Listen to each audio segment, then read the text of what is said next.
இதில் நம்மால் சும்மா சாதாரணாலா கேது பகவான் இல்லையா, ஞானக்காரகன் இல்லையா, அவர் வந்து என்ன பண்ணுவார்னா, பூர்வ ஜென்மத்தில் எதெல்லாம் விட்டகுறை தொட்டகுறை இருக்கோ அதெல்லாம் தேடி பிடிச்சி கரெக்டாக எங்கே கொண்டு போய் பிறக்க வைத்தால் இவர் அந்த நிலைமைக்கு உருவாக்கி கொண்டுட்டு வரணுமோ அந்த தாய் தந்தையரை கனகச்சிதமாக தேடி அந்த பாரம்பரியத்தை தேடி கேது பகவான் வந்து இவர்களை பிறக்க வைப்பார்.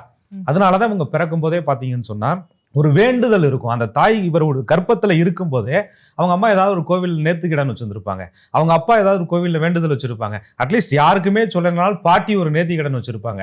இது வந்து ஒரு தெய்வீகம் வந்த நாங்கள் முருகன் கோயிலில் வந்து தத்து கொடுத்துட்றோம், அல்லது திருச்செந்தூரில் நாங்கள் வேண்டி பிறந்த குழந்தை, எங்கள் குலதெய்வம் கோவிலில் வேண்டி பிறந்த குழந்தை, சிவன் கோவிலில் வேண்டி பிறந்த குழந்தை அப்படின்னு சொல்லிட்டு அந்த குழந்தை பிறக்கும் பொழுதே அந்த வேண்டுதலால் பிறந்த குழந்தை அப்படின்னு சொல்லக்கூடிய அமைப்பு. சில பேர் சொன்னாங்க நாங்களாம் எங்குமே வேண்டலையா அப்படின்னு. உங்களுக்கே தெரியாது, ஏதோ ஒரு காரணகட்டத்தில் எனக்கு ஒரு நல்ல குழந்தை பிறக்கணும், நல்ல ஆரோக்கியமா இருக்கணும்னு சொல்லிட்டு நீங்க ரொம்ப எல்லா தாயும் நினைச்சாலும் கூட அந்த மக நட்சத்திரம் கருவிலே இருக்கும் பொழுது அந்த தாய் முழுமையாக மந்திரத்தை மட்டுமே சொல்லி கொண்டு இருப்பாராம். தெய்வங்களுடைய வார்த்தைகளை மட்டுமே உச்சரித்து கொண்டு இருப்பாராம். அப்படி அந்த தெய்வ அருளால இந்த பூமிக்கு பிறந்த ஒரு அற்புதமான அந்த குழந்தையாக ஆணாக இருந்தாலும் பெண்ணாக இருந்தாலும் ஜெகத்தை, பூமியை, தன்னுடைய வாழ்க்கையை ரசித்து வாழக்கூடிய ஒரு அமைப்புக்குள்ள கேது பகவானுடைய நட்சத்திரத்தில் இவர்கள் ஜனனம் எடுப்பார்கள்.